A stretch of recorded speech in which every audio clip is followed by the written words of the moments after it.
How many of you have read the Gospels a time or two? Have you read Matthew, Mark, Luke, or John, maybe occasionally? What is it that Jesus continually does, or what does he tell people when he does a healing, or he talks to somebody and they figure out who he is? What does he always tell them not to do? Tell anyone, right? He's always telling them, don't tell anybody. I got to keep this secret. So, why is it that on Palm Sunday, on this first day of Holy Week for us, why does Jesus decide to ride into town in a way that invites acclaim and attention all of a sudden? We know he's been telling people to not tell anybody who he is, and he knows that Jerusalem is the stronghold of his enemies. If he was going to hide his true identity at any time, it seems like it would be now as he's entering Jerusalem. He knows that the road to Jerusalem is really a road to death for him, especially when they figure out who he is. So, is this a challenge? Is it a resignation or a submitting to the will of God? A sort of, let's just kind of get this whole thing started and get it over with deal? This section of our Bibles, and for most of us it says, Jesus' triumphal entry into Jerusalem. Well, and it was that to a certain extent. Jesus enters Jerusalem for sure. People throw branches and their cloaks on the ground before him. They shout, Hosanna, and blessed is he who comes in the name of the Lord. But this section could also be called, Jesus puts on a show, or Jesus acts out a parable. Because if you look just below the service, you'll see that the focus of this triumphal entry is not about the sort of triumph that we all think. While the people are celebrating Jesus, Jesus is sort of pulling a Saturday Night Live skit on them. He's sort of making a mockery of the expectations that most of them have for him. Let me explain. So before this, in chapter 11, in chapter 10, Jesus was in Jericho. He had the disciples with him and a group of followers, and some of them had been following him for quite a while. They've come to believe that Jesus is the long-awaited Messiah, and somehow he is going to overthrow the hated Romans so that they can reclaim their land and their independence once and for all. They're ready to travel to Jerusalem with Jesus, so they set out from Jericho. Now, what you need to know about Jericho is that it is the lowest city on earth. It sits at about 800 feet below sea level. And the road between Jericho and Jerusalem is sort of a slow uphill climb over about 12 or so miles, going from 800 feet below sea level to 3,000 feet above sea level, where Jerusalem and the temple sit. So this journey to Jerusalem, which could have been done in probably 3/4 of a day or so, depending on the pace, with Jesus leading the disciples and other followers, would have seemed sort of like a triumph in and of itself, right? You can imagine the hype building. And at the end of this trek, they land on top of the Mount of Olives, where you can look down over a valley, and then you see the temple sort of right out in front of you on a hill. They'd walked a long uphill road, and now they could view the glory of the temple that they'd come to see. They're also ready there, because they're there to commemorate Passover. Like the rest of the thousands of visitors who've come into town, there are people everywhere. From their standpoint on the Mount of Olives, they can see the people milling around in the temple courts across from them. They're there with their Messiah, who is going to fix everything, sort of like our next elected leader is going to fix everything. Right? Are you with me? Can you imagine? Can you sense the mood and the excitement? The energy is palpable. There's a celebration about to begin, and the people are ready. Now, let me tell you about another sort of celebration that would have been happening across town around this same time.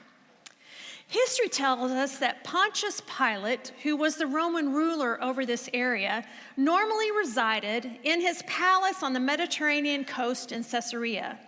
And like any good leader, he preferred to rule from his humble palace by the sea, rather than in the crowded city of Jerusalem.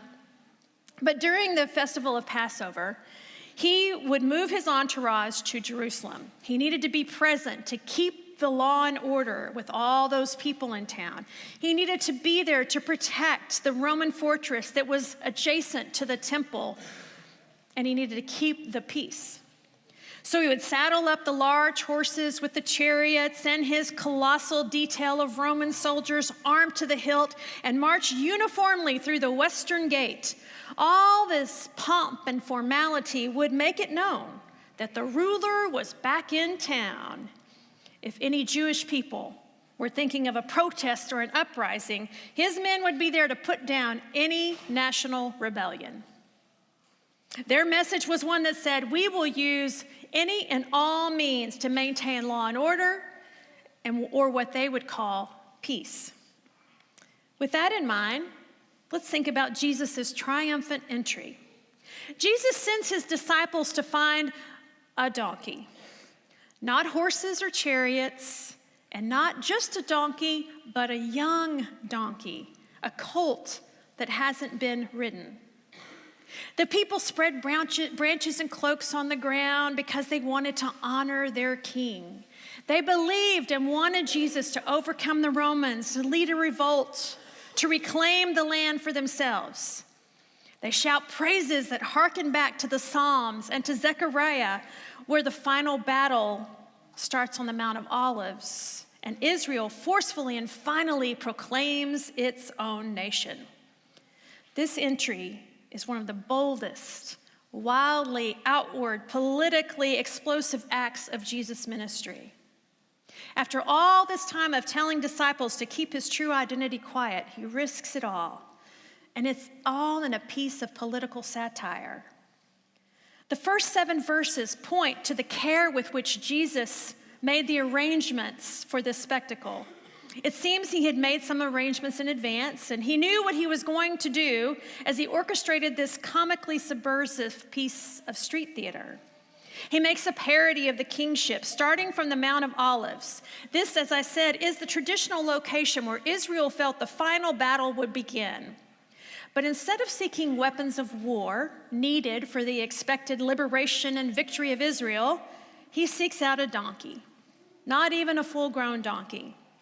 When he enters, he enjoys all the trappings of a triumphant military hero. The crowd spreads branches in their cloaks as a sign of honor. They shout, "Hosanna, blessed is the one who comes in the name of the Lord." But what they don't seem to get is that Jesus is making a political satire out of this scene. You can just see Jesus riding into town on his colt, his tiny little colt, feet sort of dragging the ground. Can you imagine it? And the contrast between this and Pontius Pilate's entrance into town, it's almost comical. I can't imagine what the people were thinking as he acted this out. What would you be thinking if you're expecting a powerful leader? You're ready to give him a royal welcome, and he rides in on a baby donkey, barely big enough to carry him. And are we any different today? Do we want our leaders to be powerful or humble? Do we want our leaders to show people who we are as Americans and demonstrate our power and might? Or do we want them to humbly ask for peace and act in peace? Jesus comes in not as one who lords power over others, but as one who humbly rejects the power of domination, of violence, and the whole win-lose dichotomy. He enters not as a mighty warrior, but as a humble servant. Not as one who wields power, but as one who identifies with the poor, the weak, the marginalized. Remember, this was the time of Passover, a festival, probably the biggest festival of the year. And it was a time when Passover celebrated freedom. It celebrated liberation from their oppressors. So pilgrims from all over have traveled to town and the place where the Holy One had made his home in the temple. Families were being reunited, old friends were coming together, laughing and singing. And then add to it Jesus' followers who have come to believe that he is someone special. They have seen Jesus heal, listen, teach, cast out demons. So not only are they coming to celebrate the history of freedom as a people, but now they're anticipating their own freedom. They're anticipating that Jesus will be the one who gives them freedom once again, who liberates them from Rome and any other conquerors that will come along. You don't spread cloaks on the ground in the dusty, windy Middle East for just a beloved friend or a respected leader. That's reserved for a king, for a savior. And you don't cut branches from trees or foliage from fields for anyone either, only for royalty. The disciples and followers have come to see Jesus as the King of the Jews, and they are anticipating him being hailed as such in Jerusalem. They're expecting him to drive out the Romans, and so they give him the royal reception. Across town, those Roman soldiers are making a big effort to demonstrate their power and their ability to keep the peace. But you and I know the lack of fighting does not mean peace. If you've ever been in a setting with two opposing people or groups, you know that just because there isn't actual fighting doesn't mean there isn't tension. It may seem peaceful on the surface, but it is a precarious, fragile peace, much like it would have been in Israel at that time. And usually those precarious, fragile peace benefits those in power. The sort of peace that Jesus was bringing, the sort of peace we seek in our lives today is quite different. It's not predicated on having power, but rather on giving up power, on using our power with others, alongside them, not over them. And we can say, well, that is fine and all, the way he sort of made fun of the powers and authority and rejected forceful power and violence in exchange for peace. But we know as Holy Week continued, the submission to peace over violence is what got Jesus killed. Jesus was tortured, mocked, humiliated, and murdered. And you'd be right to think that. You could say that what good does nonviolence and peace get us if we're killed in the end? I suggest that Jesus' life teaches us a way of peace that also may very well lead us to humiliation, pain, and the death of our egos.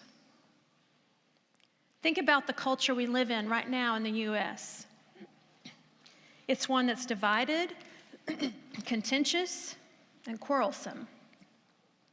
If we disagree, then we can't be friends. If you and I vote differently, then we feel we have to hate each other.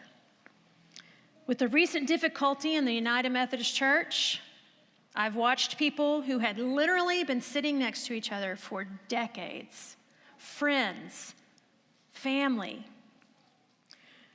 who suddenly could not speak to each other because they found out that they differed in opinions over one thing. Now, the deal is, they had been differing in these opinions all that time. All those decades they'd been sitting next to each other.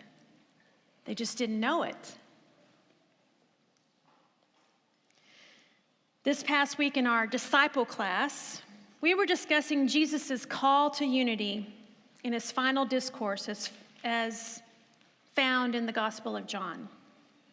In John 17, Jesus says, "I ask that they may all be one. As you, Father, are in me and I am in you, may they also be in us, so that the world may believe that you have sent me. The glory that you have given me, I have given them, so that they may be one as we are one.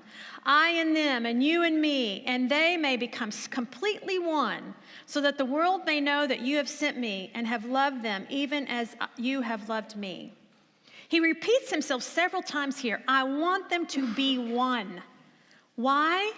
So the world will know who Jesus is. Friends, unity does not mean uniformity. It means togetherness despite our differences, being united around one idea, though we may differ in many others. And Jesus makes it pretty clear how important that is. It's how the world will know that Jesus is who Jesus says he is. In that same Gospel of John, Jesus gives only one command: to love one another. I give you a new commandment, he says, that you love one another. Just as I have loved you, you also should love one another. By this, everyone will know that you're my disciples if you have love for one another. The unity that we are to have revolves around this: love for each other. Can you and I disagree and still love one another? We can, but it's hard, isn't it? What's the point? Jesus demonstrates this way of peace. It is the opposite of the way of the world. When people wanted him to exert power, he gave them humility. When people wanted dominance over the authorities, he submitted to the authorities. When the people wanted a mighty Savior, Jesus became a humble servant. When the people wanted to win, Jesus allowed himself to lose. Now, you and I know that that loss led to the ultimate victory over death, but it still went through sacrifice to get there. He went through humiliation and pain. And what I'm saying is we are often no different from the Jesus followers back then. Even though we have the advantage of 20/20 hindsight and we still want to win, we still want to dominate, exert our power, demonstrate our righteousness, and above all, we want to be right. Are you questioning this? Think about the last conversation you had with someone on the opposite political spectrum as you. Now, if you can't think of that conversation, that says something as well. But if you can, in such a conversation, was your reaction to listen, remain calm, speak kindly, hear the other person out? Or was your reaction like mine is sometimes, to get defensive, to try to speak over the other person, to make my point, to show them how I'm right and they're wrong? You see, we want so badly for there to be a right and a wrong way. We live in this dichotomy world where everything is right or wrong, win or lose. And Jesus says, neither way is winning if it isn't loving. Love is the way. Love is the win-win of every situation, discussion, debate, and conflict. Maybe what the people in Jesus' time needed was to be saved not from the Romans, but from themselves, from their own desire to win. Maybe they were missing the whole point. Maybe we need not to be saved from others, but from ourselves. Maybe if we could just practice in one moment of discussion with somebody we disagree with, a loving, peaceful response, we would begin to change the world. We would begin to find the freedom, the sort of freedom and the sort of peace that the people were looking for then and that we look for now. Maybe it's not found in being right, winning others over to our opinion, helping them see the way. Maybe it's in just how we love them, despite disagreeing with them. In Jesus' economy, everybody wins because love wins. We don't like that. For some reason, I don't know why, but for some reason, we just don't like that. We want there to be winners and losers, but that's not the way Jesus rolls. Jesus says, we all win when we all love. Love is the way, peace is the way. And that may mean sacrificing our own way, sacrificing being right, sacrificing winning so that we all win. May it be so. Amen. This morning, we have another distinct privilege. Back in 2016, Bishop Rumid Sines became a bishop to serve in the Great Plains Annual Conference. And beginning in 2022, he came to help lead us as a congregation and as an annual conference. Bishop Sines is here this morning, was here and was going to go across the street after he gives the benediction here to greet the folks who are worshiping in the 11:10 service. And Bishop, if you'd come forward right now, I'd like us to welcome him.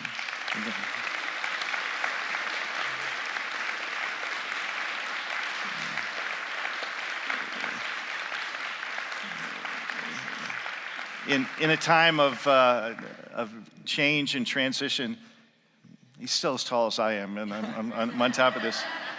In a time of transition and change, we could not be more blessed to have a man of incredible spiritual depth and a very wise and visionary leader, very humble, but also very clear in terms of the direction we need to be going. And as those Pentecostal fires were bringing something new, I'm incredibly grateful for what Bishop Sines is going to help us do together as an annual conference and as a denomination, but also as a local church. And I've said way too much. This is Bishop Sines. Don't go anywhere. Jim, thank you so much for it's been a joy to be with you this Palm Sunday. As I was trying to find parking, believe me, when I was pastoring, I'd park at the furthest possible place just to allow people that were coming to church for the first time to have a good parking spot, because I always thought, what if people are giving God one last chance? And they say, you know, that church out there, looks like I'll visit it, and then they'll drive around with a family or by themselves and then decide, parking's too far away. We'll just go out to get some breakfast this morning. I didn't want to be a part of that.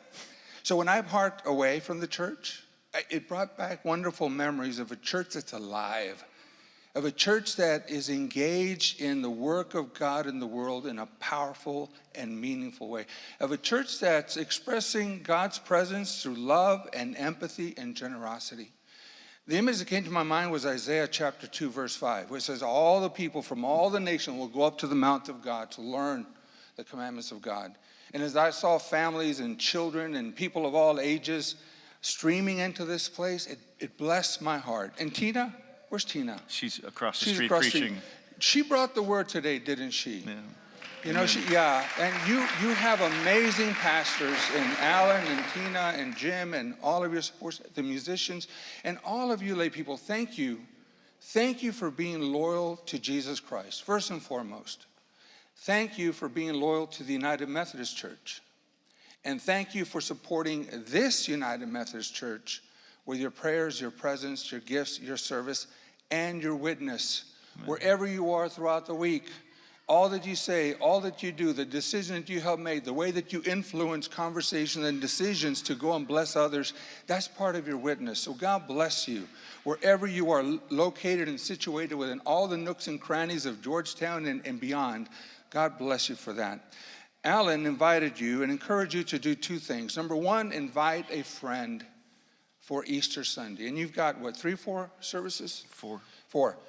Invite a friend. You know, 75% of the people start coming to church because someone invited them. You have more credibility with your friends than many other people do.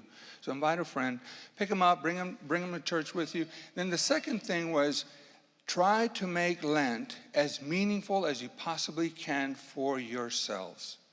Okay, there's a lot of opportunities to connect with God, with God's Spirit, through ritual, through prayer, through worship, through all kinds of activities. Try to make it as meaningful as you can for yourself, and by all means possible. Georgetown is a special place in my heart, because 33 years ago I was at a Rio Grande conference, annual conference, and I was in the chapel at Georgetown, and we were having the closing worship service. I was a layperson, had a jewelry store and everything else. And the pastor said, the fields are ripe for the harvest, but the laborers are few. Pray that the Lord send laborers into the fields. And I was a layperson. I did not envision myself doing this. And I felt God's Spirit just pull me and say, it's time. It took me 3 years, but, you know, lo and behold, God has patience with us. And so Georgetown is a sacred space, and you are an important church. You're an important church here in Georgetown. And you're an important church to the Central Texas Conference, the North Texas Conference, the Northwest Texas Conference, and all the United Methodist Church denominations. So thank you for who you are. Enjoy a holy Lent. You're in my prayers. Let's hold each other in prayer. God's ahead of us, right? And we're going to seek the loving, just, and free world that God imagines for all people. Receive the benediction, yes? Yeah. Would you stand as the bishop offers?